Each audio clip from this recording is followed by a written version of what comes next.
Hey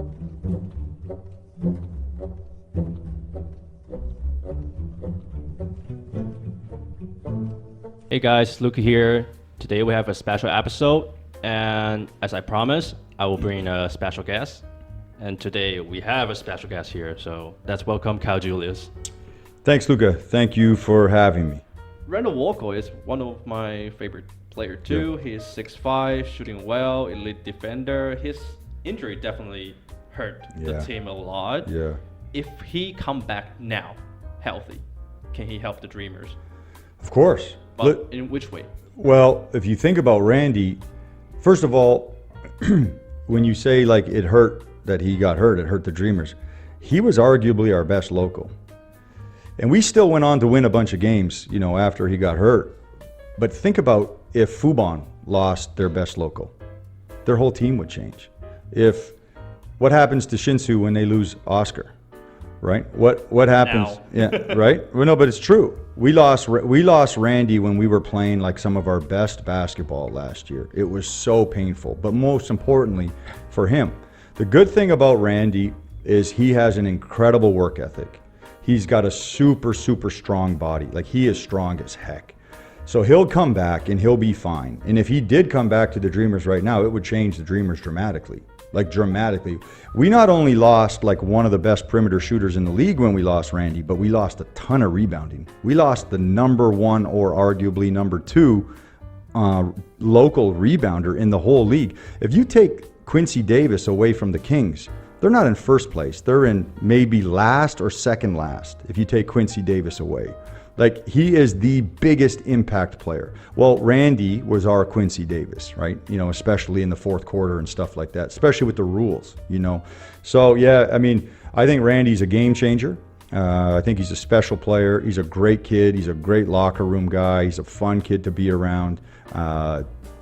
Everyone loves Randy. He was fun to coach. My heart broke when he got hurt. It was really tough. Yeah. Also, there's an interesting question. Yep. It's about import. Sure. Kenny Manigault is one of the players that played for Vancouver Bandits before. Yeah, so I recruited Kenny. I coached against him in the ABL, formed a relationship with him. I recruited him to Canada, and he was really good for us in Canada. Loved him. The reason we didn't bring him to the Dreamers or offer him a chance to come to the Dreamers was because that summer in Canada, we had already signed our imports. Like for the September, we had already got Brandon and the other guys, you know, at that time. The Miller? No, this was the summer before. Okay. So he played 2 years ago for me in Canada. Okay, so he played the summer that we brought Brandon Gilbeck. Oh, he went to Finland. Yeah. I believe. So we had already signed Julian Boyd. We had already signed Brandon Gilbeck, and we were working on a different type of player than Kenny for that third import. But I loved Kenny. Kenny is a great player because of his attitude. First of all, he has the physical skill set, but his attitude is fantastic. He's a dog. Like, he's a great leader. And so when he was in Finland, we wanted to bring him back to the Bandits last summer. And then from there, I was going to try and probably, you know, get him to the Dreamers this season. But he got really sick. He got really sick in Finland. And if you look, he only played a little while. And he went about 7 or 8 months without even playing any basketball. And I didn't really even know he was healthy. We kind of just fell out of touch. We didn't bring him back to the Bandits. We kind of fell out of touch. And then I saw that he had signed, you know, for the Kings, and I was happy for him because to play in Taiwan as an import is good. It's a good situation. But great player, great skill set. The only thing that kept me from taking Kenny was, if you look at him career-wise, his shooting is very inconsistent. It's not stable at all. And for me, whenever I go with a guard, I always want like an elite shooter, like a stable shooter at least. That's why we brought Malcolm Miller, right? So it would have been Kenny Manigault or Malcolm Miller. And for me, shooting-wise, with Malcolm, he was like the perfect player for me, shooting-wise. His career numbers were really, really high. Yeah, but why? Okay, there's another question come up to my mind. You guys signed Faust. Yeah. For only one game. Yeah. And you kind of like waive Miller. Yeah. Because of Faust. Yeah, that's kind of how it was supposed to work. So we wanted, I think Malcolm Miller is such a high level player that he wants to pass and make the perfect decision all the time. And for an import in the P League, that's not always the best thing, right? What you want in the P League is you want your imports to be extremely aggressive offensively. Borderline selfish helps the team. If the imports are constantly facilitating and passing all the time, your team will struggle. Like if you take any import on a successful team in the P League, you need that aggression and that I don't want to say selfishness, but you need that scoring aggression, right? I think right now Tao Yun is playing really well with imports that are not necessarily looking to score all the time, but they're getting a lot out of their locals, more than other teams. But I always thought they had some of the best locals, personally. Tao Yun. Yeah. And so they're a bit of the exception right now, so you got to give them a lot of credit. But I really wanted Faust personally, for the scoring. If you look at our team at the time, we were playing well. We were number 1 defensively, but we were like last offensively. So I really, really wanted the scoring. And I was always impressed with him last year, his ability to just have big games, put up big numbers. And with Brandon Gilbeck, I thought that he made sense. We thought that he made sense as a partner with Brandon. And as far as it not working out, I'm a hard coach to play for. My system is really hard to learn. And some guys love it, some guys don't love it. And with Nick, it just didn't really work out. That's just really all I can say about it. But I did really, really want him for his scoring. I thought that it could have been really special for us. Right. This year, the number of assists is dropping significantly. Yeah. Last year is like 19 per game. This year is like only 16. Yeah, 19 was low too. Yeah. If you just look at us over the last 2 years, Luca, we just did not shoot the ball well consistently. I was really proud of the shots that we generated, the open shots that we got. And when we shot the ball at like 35 or 36% from 3, we never lost. True, that's true. It was like the first stat that I would look at after every single game. I didn't even have to look at it after most of the wins because you knew it was good. But I'm telling you, like, we would have 19 threes on a Saturday at like 34%, maybe even better. And then on the Sunday, we would go 7 for 38. It was very common for our team. I can't really put my finger on it because I can honestly tell you, if you ask my players, I guarantee you there's no team that shoots more than we shoot. I understand that, yeah. So it's tough. We just have not shot the ball well the last couple seasons, consistently. I think the year that we had Jankovic, like 2 years ago, that was much better. We had Doug healthy for most of the year. We had Randy there. Kenny shot the ball at 40%. Yeah. Then this year was just really bad, man. But we would take the same shots. We would shoot the same shots in practice, do the same drills.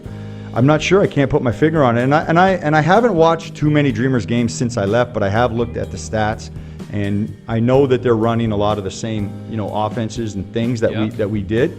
But it's the same deal with them. They'll have one really good game and they'll score 100+ points, and then they'll have the very next day 7 for 40 and lose. It's tough. I don't know. We just we have not had good, consistent shooting. Yeah, I feel that because before Chinese New Year, Lioneers on a win streak, probably like 4 or 3 win streak. Okay. After Sim leaves. Yep. And after Chinese New Year, the first opponent we against is Dreamers. Yeah. I went to that game, went to the arena. That game is probably the toughest game I ever watched because Dreamers shooting is, I don't know how to say, excellent or just amazing. Sure. Everyone is shooting the threes, and especially Jav. Yep. Jav's 3-point is not consistent. Right. But at that game, he had a hot night. Yeah, it's really, really hot night. Everyone is shooting a shot, especially Ryan and Jeff. Yeah. And the next game. Yeah. So it's tough to say, right? Because from a coaching standpoint, what happened between Saturday and Sunday, it's tough to say, right? And that's just kind of been how it's gone for the Dreamers for the last couple seasons. I think the shooting's been inconsistent. The management has done a great job building the team. I think putting guys that can, like, can do different things and getting good locals. The imports are good quality people for sure, but the shooting, the percentages. To be fair though, Luka, the shooting percentages in the P League are really low. They're like excessively low. So we're not the only team that goes up and down. So, comparably, but as a coach, I feel like, especially in my time, we were quite drastic, quite high and quite low. But I think, again, I told you, like this year, Kenny not shooting it great, an unhealthy Doug, no Randy.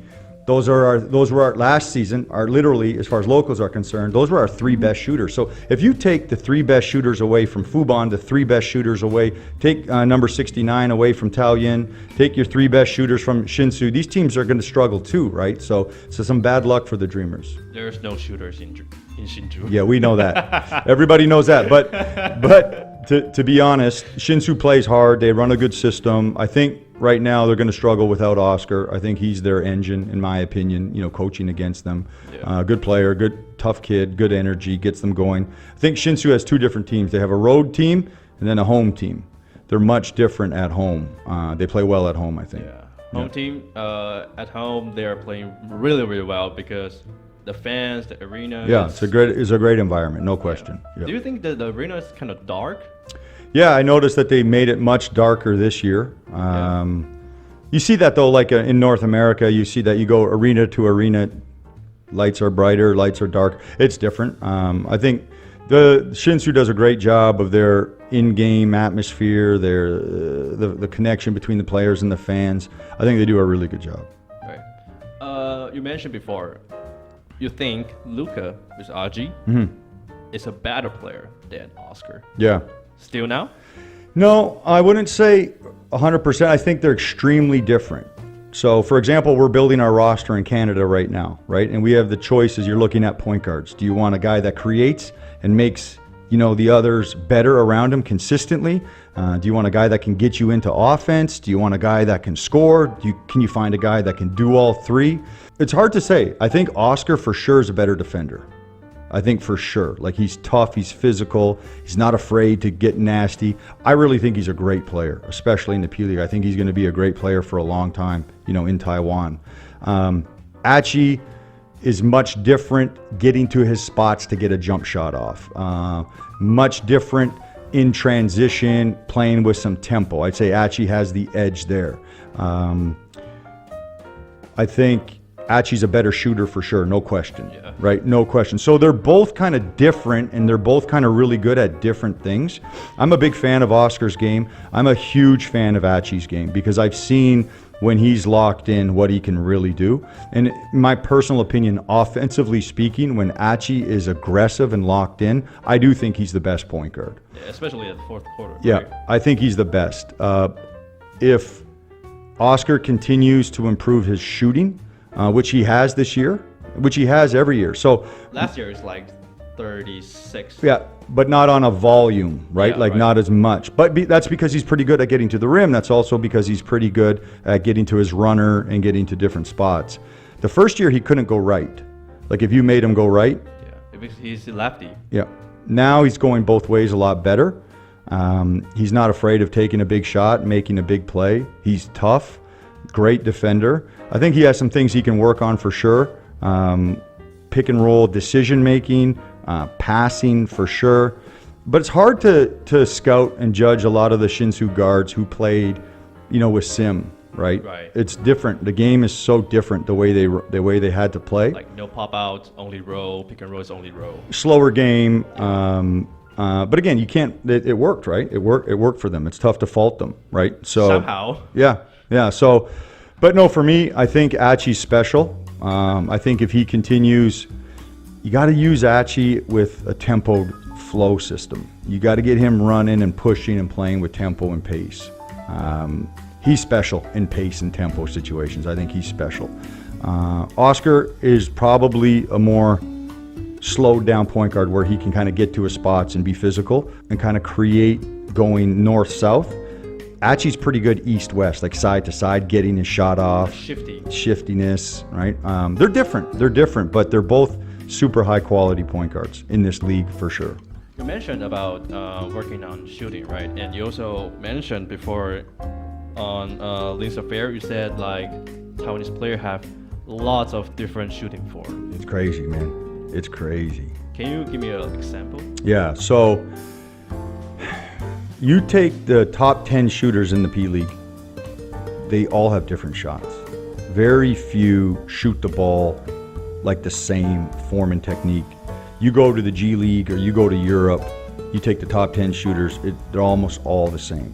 So what I noticed about Taiwanese basketball and shooting in Taiwan was there's just a lot of unorthodox form and technique.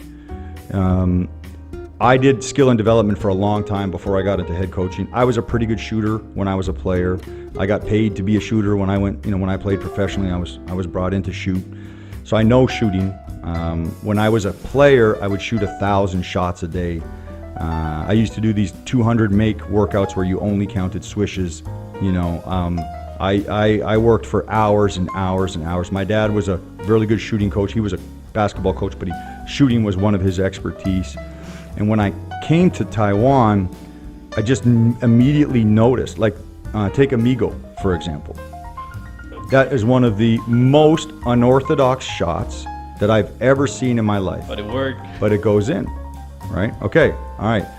Let's just go team by team. What some of the better local players, local shooters, right? So you go Amigo from the Kings, completely unorthodox, very unique, but it goes in. And if you watch it, it has great rotation, good arc. The after the release point, it's solid. But somewhere along the line, as a young player growing up, he wasn't really taught how to shoot, right, properly. Okay, go Fuban. Okay, so you look at Jet. Well, Jet is not a shooter. Jet doesn't really count because his shot is just really bad in general, but he does take a lot of shots. True. So if you start looking at guys that shoot the ball a lot, there's another one, right? He takes a lot of shots, extremely unorthodox, very high stiff, release point. You look at a beast, shoots it perfectly, shoots it really well. Motion? Yeah. Two motions. So again, but there's a lot of great two motion shooters, a lot. Like I am too. I was a big jumper when I shot the ball. So he shoots it his own way, right? And if you start kind of going back, there's a lot of different, just a lot of different shooters in Taiwan. If you look at what's his name from Taoyuan 69. I'm not sure his Chinese name. Lu Junxiang. Okay, very unique shot. Like very straight up at the top. It's very quick. It's not as fluid as say like a Tian Lei's shot was when he shot. Even Beast has a very aesthetically pleasing, like it looks really good. Right. Once he gets up here, 69s is different. Like that's a different looking shot. And even Achi's shot is extremely unorthodox. The way he loads it, then he gets to his release point, his knees go in. So you start taking the best shooters in Taiwan, very, very unorthodox shooting overall. I mean, there's lots of like quite normal for sure, but what I'm saying is in Taiwan, to me, if you look at the shooting percentages and what the best shooters are shooting, like low 30s, that's unacceptable. If you go to our league in Canada, these are guys that are not special, like they're not, NBA quality players. Like these are our local players, 37, 41, 39, these low 30s, high 20s, you have to see that there's something wrong with the shooting. All these teams are constantly shooting in the low 20s. Also too, like in a 48-minute game, all these games are in the 70s, 80s, low 80s, mid 80s. Bro, a 48-minute game should be, if you take the ABL, for example, right now, you look at the ABL. Around 100. But it's a 40-minute game.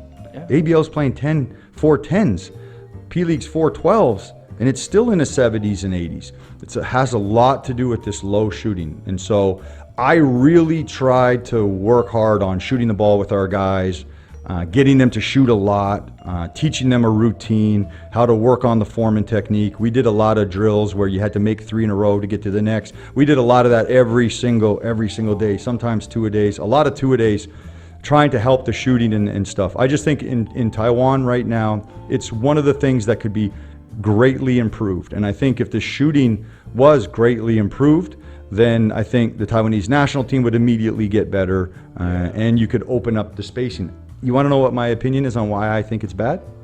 You want to know what the core value behind why I think the shooting percentage is low? I think I've gone back to the history of the SBL, right? Right. Okay. Every SBL team for the last however long, 15 years, for the most part, 95% of them have brought in big imports. Right? Imports. The import players have been a power forward, 4 or a 5. Yep. 90%. Coach Ben did a really good job of bringing some different guards in. I think the SBL, for a couple years, it had the height total, right? So you had a big guy, and then you had like a PG, right? So Marcus Keene was playing that year. He's pretty short. Yeah, but that's because he played with Sim. Yeah. Right. So they had that height thing. So, but if you take the history of it, the game has been slowed down in Taiwan to play with the bigs. So it's never been like a consistent 3-point shooting, 5-out science. Meaning, like, as a coach, you come to practice and you work on a lot of the shooting. Why would you work on shooting all day if your best player is a 5? Right? You're not working on sets that go to the 3-point line, or sets like we ran a lot of quick action tempoed sets to get threes, 5-out stuff to get early threes, right? But if your best player is your 5 and he scores the ball at the highest percentage, you can never fault a coach for saying, no, we're going to work on this. So now, Luca, if you take that on a volume over 10 or 15 years of all of the coaches always catering to a big guy, then something has to suffer. True. Right? I can feel that as a Lioners fan. Something has to suffer. So, for example, if I was coaching Sim Bular in the P League, we would never shoot threes either. He would touch the ball every single possession because he's either going to finish it, get fouled, or put pressure on the draw double team, right? And so that's when the Lioneers started playing really well last year, was when he started passing it out. And I don't know their names, but locals are making threes. Number 8 started hitting threes out of nowhere. And then Nick Faust started really spacing the floor, not just creating, but really spacing the floor. And then they had Elliott making big threes, right? Yeah. So now you put 2 or 3 shooters around Sim, okay, it's a little bit different. I just think in general in Taiwan, it's always kind of been feed the big guy, feed the big guy, feed the big guy. And I think probably, this is my opinion, shooting has never been like the priority. But if you go to Europe and North America, it's always been the priority, right? Well, when you go back to student basketball, it's a lot different than pro league basketball, because when you go back to student UBA, they don't have bigs. Mm-hmm. They probably have some import, but not a lot. Right. So they shoot a lot. Yep. Especially you mentioned number 8 from Hsinchu. Yep. Ju. He's shooting 44% from 3-point line when he back to university. Sure.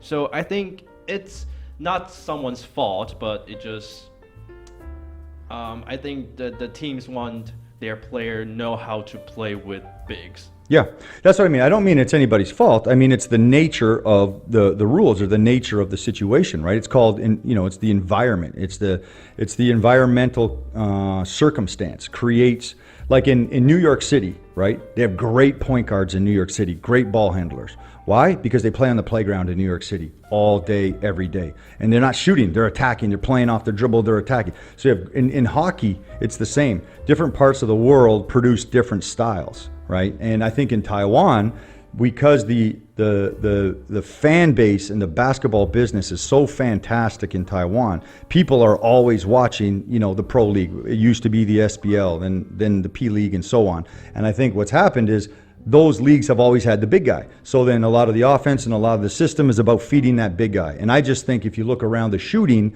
if you look at the statistics, and then you think about the style of play, it makes sense, right? It makes a lot of sense.